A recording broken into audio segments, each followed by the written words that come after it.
Chapitre 16 Dans son temple. Après cela, il descendit à Capernaum avec sa mère, ses frères et ses disciples, et ils n'y demeurèrent que peu de jours. La Pâque des Juifs était proche, et Jésus monta à Jérusalem. Pour effectuer ce voyage, Jésus se joignit à une nombreuse caravane, s'acheminant vers la capitale. Il n'avait pas encore publiquement annoncé sa mission. Aussi put-il se mêler à la foule sans être remarqué. Dans de telles occasions, la venue du Messie, sur laquelle le ministère de Jean avait attiré l'attention, faisait souvent le sujet des conversations. C'est avec le plus grand enthousiasme que l'on s'entretenait des espérances de grandeur nationale. Jésus savait que ces espérances allaient être déçues, parce qu'elles étaient fondées sur une fausse interprétation des Écritures. Il se donnait beaucoup de peine pour expliquer les prophéties, s'efforçant d'amener les gens à une étude plus attentive de la parole de Dieu. Les prêtres avaient enseigné au peuple juif que c'était à Jérusalem que l'on devait lui apprendre à adorer Dieu. Pendant la semaine de Pâques, un grand nombre de personnes y accouraient de toutes les parties de la Palestine et même des pays les plus éloignés. Une foule très mélangée assiégeait les parvis du temple. Pour la commodité de ceux qui ne pouvaient apporter avec eux les victimes qui devaient être offertes en sacrifice, comme symbole du grand sacrifice, des animaux étaient achetés et vendus dans la cour extérieure du temple. On se réunissait là pour se procurer des offrandes. La monnaie étrangère y était échangée contre celle du sanctuaire. Tout Israélite était tenu de payer chaque année un demi-sicle pour racheter sa personne. L'argent ainsi réuni servait à l'entretien du temple. À part cela, de fortes sommes d'argent, apportées comme offrande volontaire, étaient déposées dans le trésor du temple. On exigeait que toute monnaie étrangère fût échangée contre ce que l'on appelait le sicle du sanctuaire, seul accepté pour le service sacré. Le change, donnant lieu à des fraudes et à des extorsions, avait fait naître un trafic honteux, source de revenus pour les prêtres. Les marchands exigeaient des sommes exorbitantes pour les animaux vendus et partageaient ensuite leurs profits avec les prêtres et les anciens. Ceux-ci s'enrichissaient ainsi aux dépens du peuple. On enseignait aux fidèles que s'ils n'offraient pas de sacrifice, la bénédiction de Dieu ne reposerait pas sur leurs enfants et sur leurs terres. On pouvait de cette façon exiger un prix élevé des victimes, car les gens accourus de très loin ne voulaient pas retourner chez eux sans avoir accompli les actes du culte pour lesquels ils étaient venus. Beaucoup de sacrifices étaient offerts au temps de la Pâque, de sorte que les ventes du temple s'en trouvaient accrues. Le désordre faisait penser plutôt à un marché de bétail qu'à un saint temple de Dieu. On entendait les disputes des acquéreurs et des vendeurs, les mugissements du gros bétail, le bêlement des brebis, le roucoulement des colombes, le tintement des pièces de monnaie. La confusion était si grande qu'elle troublait les adorateurs, et les prières adressées au Très-Haut étaient submergées par le tumulte. Le temple était un sujet d'orgueil pour les Juifs, extrêmement fiers de leur piété, et toute parole prononcée contre lui leur paraissait un blasphème. Ils se montraient particulièrement stricts dans l'accomplissement des rites. Mais l'amour de l'argent faisait taire leurs scrupules. Ils ne voyaient pas à quel point ils s'éloignaient du but originel qui avait présidé à l'institution de ces services par Dieu même. Quand le Seigneur descendit sur le Sinaï, ce lieu fut consacré par sa présence. Moïse reçut l'ordre d'établir des barrières autour de la montagne et de sanctifier celle-ci. Et le Seigneur donna cet avertissement: Gardez-vous de monter sur la montagne et même d'en toucher le bord. Celui qui touchera la montagne sera puni de mort. On ne mettra pas la main sur lui, mais il sera lapidé ou percé de flèches. Que ce soit un animal ou un homme, il cessera de vivre.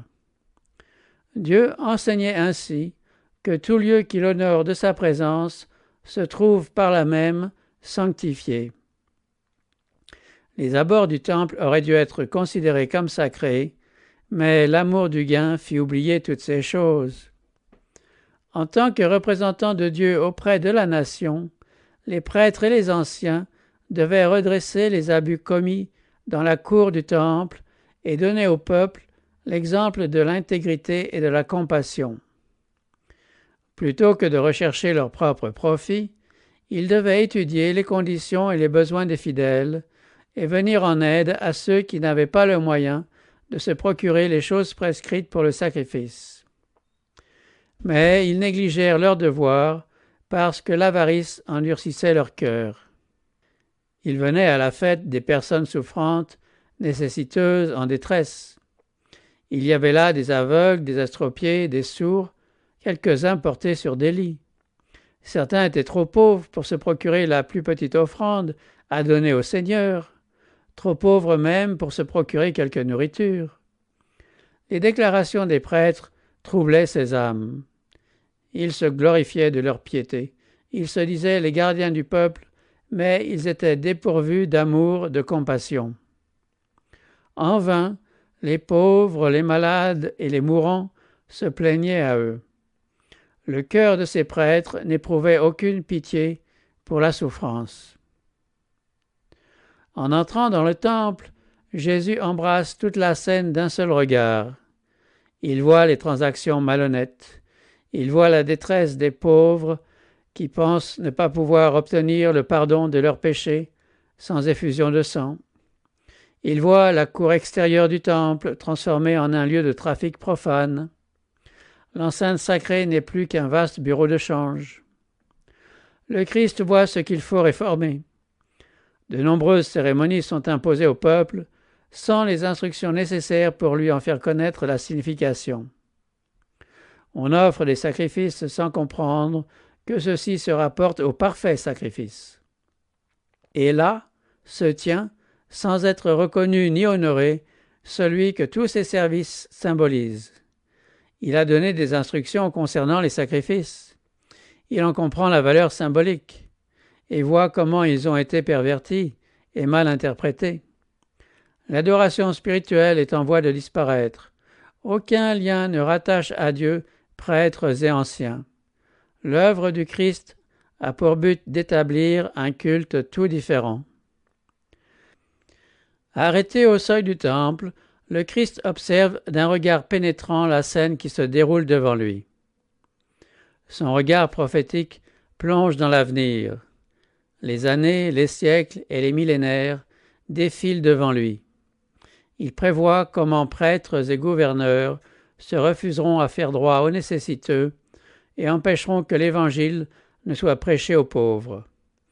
Il voit comment on trafiquera de sa grâce. Tandis qu'il contemple cette scène, son aspect exprime l'indignation, l'autorité, la puissance. Il attire l'attention de tous sur lui. Les yeux de ceux qui sont occupés à ce trafic profane s'attachent à lui. Ils ne peuvent se dérober à son regard.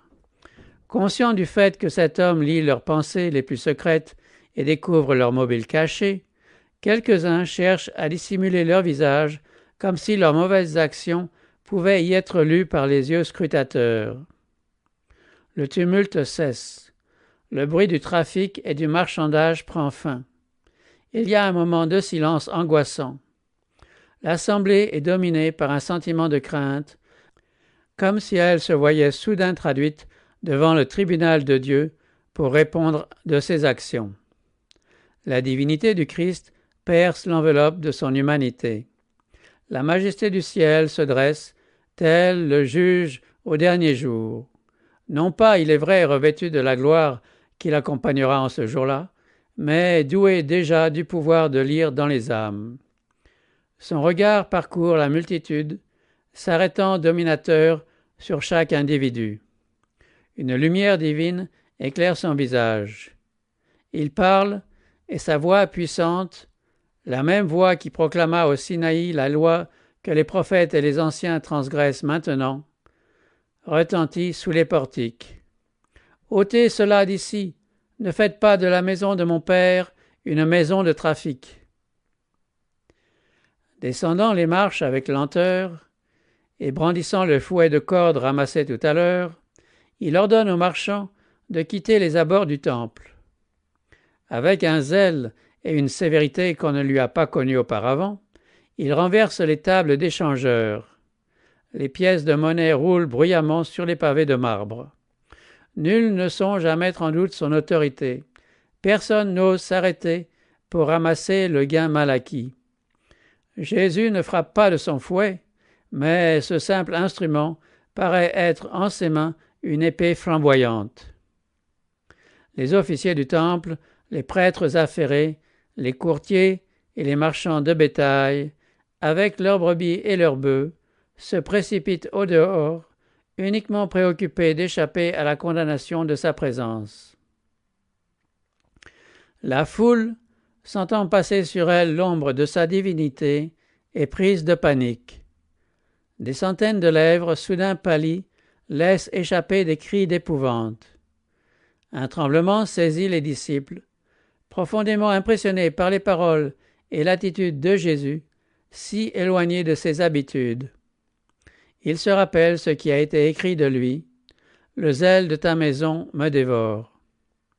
Bientôt, la foule tumultueuse, avec sa marchandise, se trouve bien loin du temple.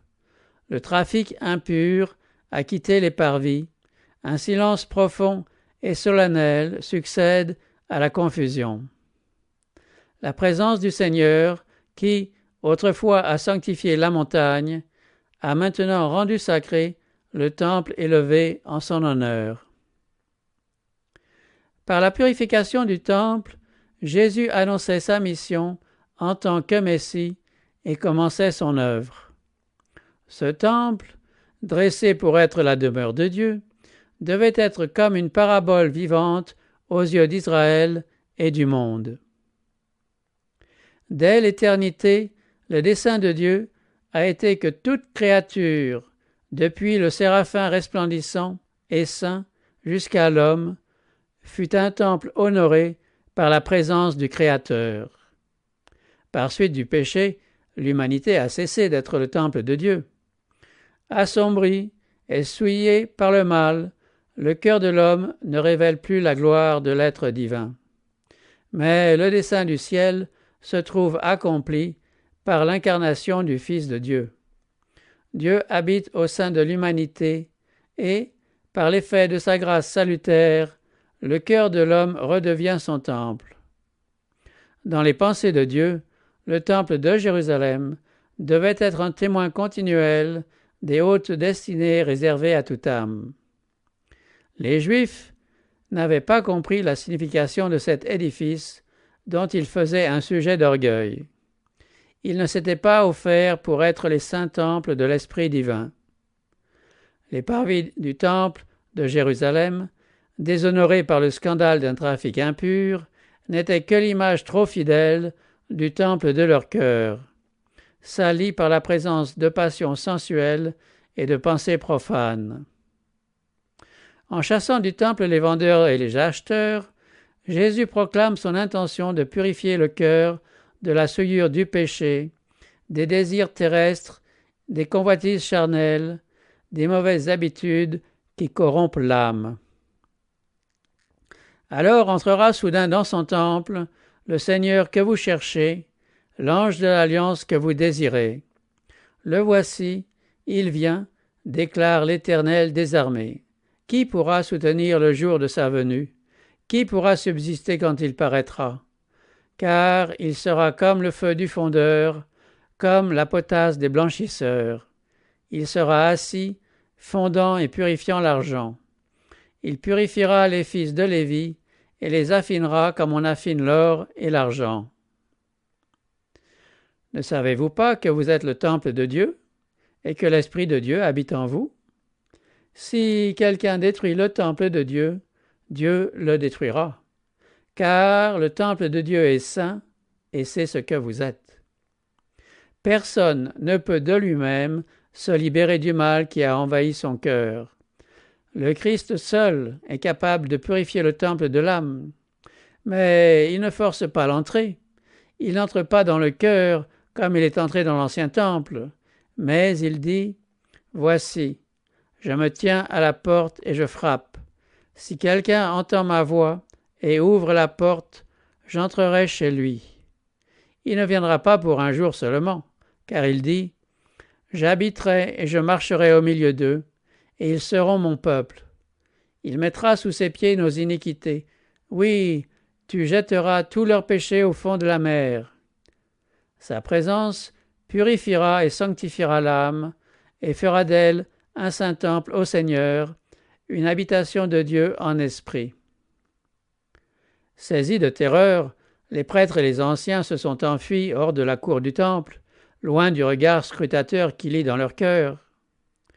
Au cours de leur fuite, ils rencontrent des personnes se rendant au temple et leur conseillent de s'en retourner, leur racontant ce qu'ils ont vu et entendu. Le Christ regarde avec une tendre pitié ces hommes que la peur met en fuite et qui ignorent ce qui constitue le vrai culte. Dans cette scène, il voit un symbole de la dispersion de tout le peuple juif, conséquence de sa méchanceté et de son impénitence. Pourquoi les prêtres ont-ils pris la fuite hors du temple? Pourquoi n'ont-ils pas résisté? C'est un fils de charpentier, un pauvre Galiléen, sans distinction sociale et sans puissance, qui leur a intimé l'ordre de partir.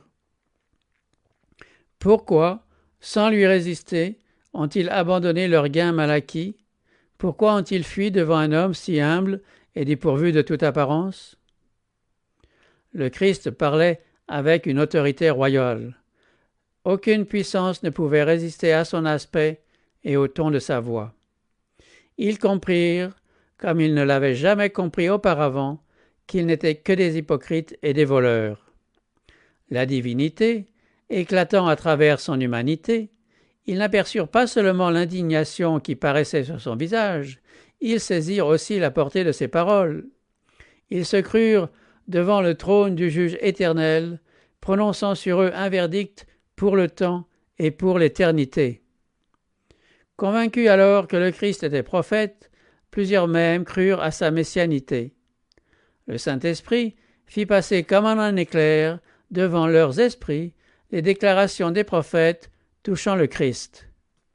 Obéiront-ils à cette conviction? Ils ne veulent pas se repentir. Ils voient comment a été éveillée la sympathie du Christ pour les pauvres et comment eux se sont rendus coupables d'extorsion envers le peuple.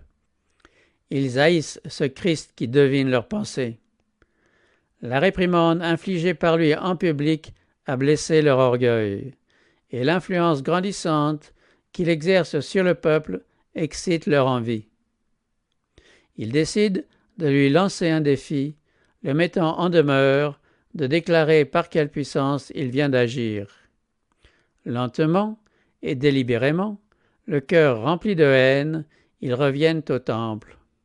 Comme tout a changé depuis leur départ. En s'enfuyant, ils ont laissé les pauvres derrière eux. Ceux-ci considèrent maintenant Jésus, dont l'aspect exprime l'amour.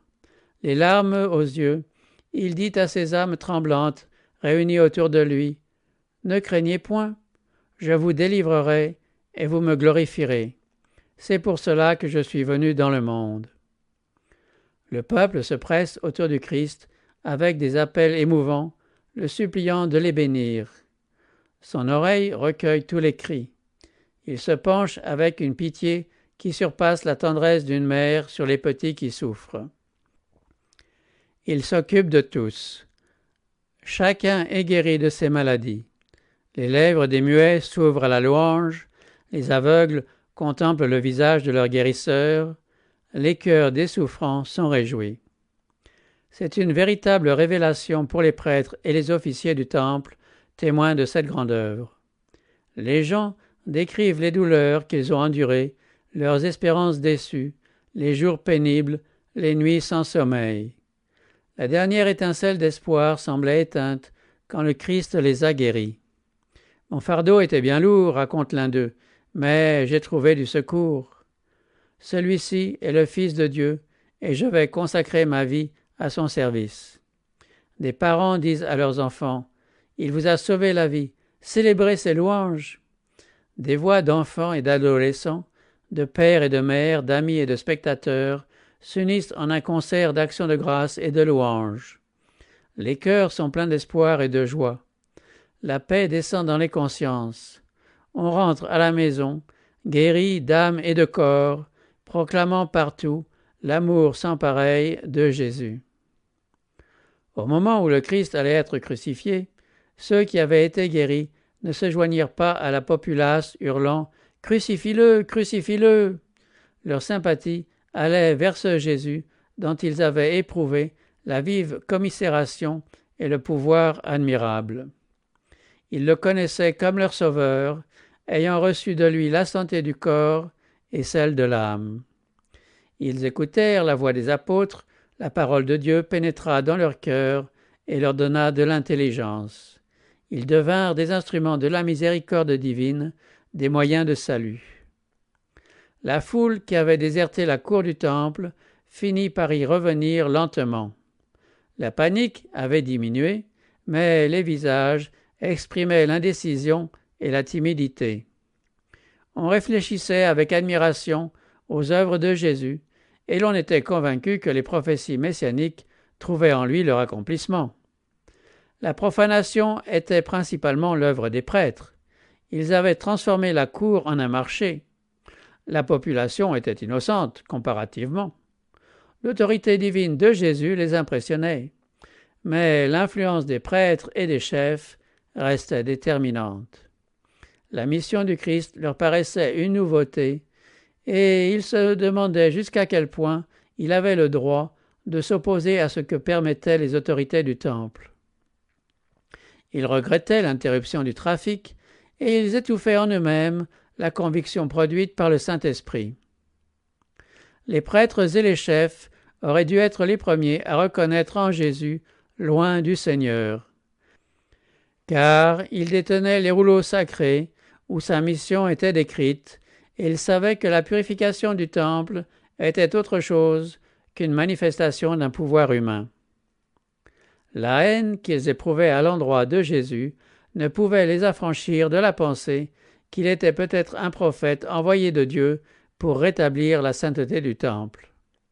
Aussi s'approchèrent-ils de lui avec une certaine déférence pour lui demander « Quel miracle nous montres-tu pour agir de la sorte ?»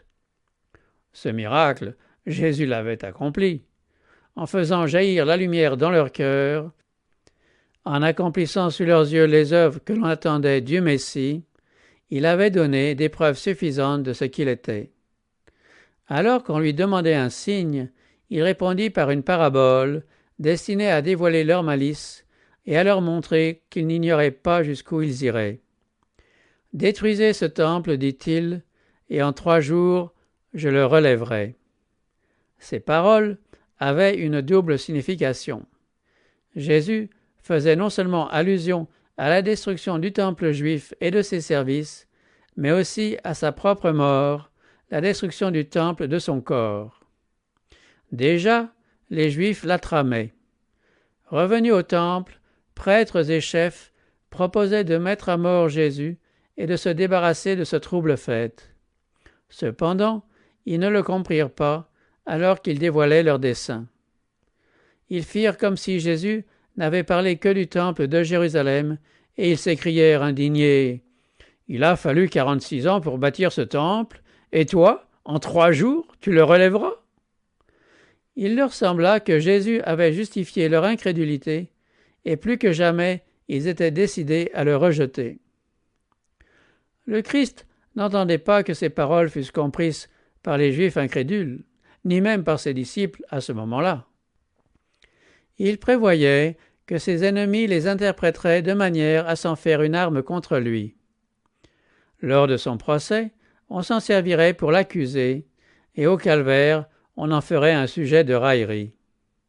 Mais s'il les avait expliqués à cette occasion, il aurait fait connaître ses souffrances à ses disciples et leur aurait causé un chagrin qu'ils n'étaient pas en état de supporter pour le moment.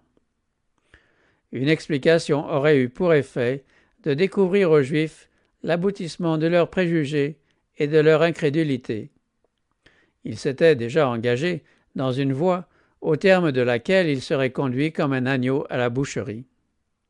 Le Christ prononça ces paroles en pensant à ceux qui croiraient en lui. Il savait qu'elles seraient répétées. Prononcées à l'occasion d'une Pâque, elles parviendraient aux oreilles de milliers de personnes dans toutes les parties du monde. Leur signification deviendrait évidente à la suite de sa résurrection d'entre les morts. Elles apporteraient à plusieurs une preuve concluante de sa divinité. Les ténèbres spirituelles qui enveloppaient les disciples de Jésus les empêchaient souvent de comprendre ses leçons. Beaucoup de ces leçons, toutefois, allaient être expliquées par les événements subséquents. Ces paroles étaient destinées à demeurer dans leur cœur quand ils ne chemineraient plus au milieu d'eux. Appliquées au temple de Jérusalem, les paroles du Sauveur « Détruisez ce temple, et en 3 jours je le relèverai » avaient une portée que ses auditeurs ne devinaient pas. Le Christ était le fondement et la vie du temple, dont les services préfiguraient le sacrifice du Fils de Dieu. Le sacerdoce avait été établi pour représenter le caractère et l'œuvre du Christ comme médiateur. Tout le plan des sacrifices annonçait la mort du Sauveur pour le rachat du monde. Ces offrandes perdraient toute valeur dès que serait consommé le grand événement qu'elles avaient pour but de symboliser. Dès lors que l'économie des rites était un symbole du Christ, elle n'avait de valeur que par lui. Quand les Juifs eurent achevé de rejeter le Christ en le mettant à mort, ils rejetèrent tout ce qui donnait une signification au temple et à ses services. Tout cela avait perdu son caractère sacré. Sa disparition était imminente. Dès ce jour, les sacrifices offerts et le service qui s'y rattachait perdaient toute signification. Ils n'exprimaient pas mieux que l'offrande de Caïn la foi au Sauveur. En mettant à mort le Christ, les Juifs détruisirent virtuellement le temple. Au moment où le Christ fut crucifié, le voile intérieur du temple fut déchiré du haut en bas pour attester que le grand sacrifice final avait été offert et que tout le rituel des sacrifices était arrivé à sa fin. En 3 jours, je le relèverai. La mort du Sauveur paraissait assurer l'avantage des puissances des ténèbres qui se réjouirent de leur victoire. Mais Jésus sortit en vainqueur du sépulcre prêté par Joseph. Il a dépouillé les principautés et les pouvoirs et les a publiquement livrés en spectacle en triomphant d'eux par la croix. En vertu de sa mort et de sa résurrection, il est devenu le ministre du véritable tabernacle dressé par le Seigneur et non par un homme. Le tabernacle israélite a été construit par des hommes. Le temple juif a été édifié par des hommes. Mais le sanctuaire d'en haut, dont le terrestre était une représentation, n'a pas été construit par un architecte humain. Voici un homme dont le nom est Germe. C'est lui qui rebâtira le temple de l'Éternel et qui sera revêtu de la majesté royale. Il siégera comme roi sur son trône. Il siégera aussi sur son trône comme sacrificateur. Le service des sacrifices qui annonçait le Christ a pris fin. Mais les yeux des hommes ont été dirigés vers le vrai sacrifice offert pour les péchés du monde. Le sacerdoce terrestre a cessé, mais nous regardons à Jésus, médiateur d'une nouvelle alliance, et au sang de l'aspersion qui parle mieux que celui d'Abel. La voie du Saint des Saints n'était pas encore ouverte tant que le premier tabernacle subsistait. Mais Christ est venu comme grand prêtre des biens à venir, il a traversé le tabernacle plus grand et plus parfait, qui n'est pas construit par la main de l'homme, avec son propre sang. C'est ainsi qu'il nous a obtenu une rédemption éternelle. C'est pour cela aussi qu'il peut sauver parfaitement ceux qui s'approchent de Dieu par lui, étant toujours vivant pour intercéder en leur faveur. Bien que le ministère ait été transféré du temple terrestre au céleste, bien que le sanctuaire et notre souverain sacrificateur soient invisibles, les disciples n'en devaient pas être appauvris. L'absence du Sauveur n'entraînerait aucune rupture de communion avec lui, aucune diminution de puissance. Tandis que Jésus officie là-haut dans le sanctuaire, il continue d'exercer un ministère en faveur de l'Église sur terre par son esprit. Bien que caché à notre vue, il tient la promesse faite au moment de son départ. « Voici, je suis avec vous tous les jours jusqu'à la fin du monde. » Bien qu'il ait délégué ses pouvoirs à des ministres subordonnés, sa présence vivifiante est toujours ressentie dans l'Église. Puisque nous avons un grand prêtre souverain, Jésus le Fils de Dieu, tenons fermement la confession de notre foi, car nous n'avons pas un grand prêtre incapable de compatir à nos faiblesses, mais il a été tenté comme nous à tous égards, sans commettre de péché. Approchons-nous donc avec assurance du trône de la grâce, afin d'obtenir miséricorde et de trouver grâce en vue d'un secours opportun.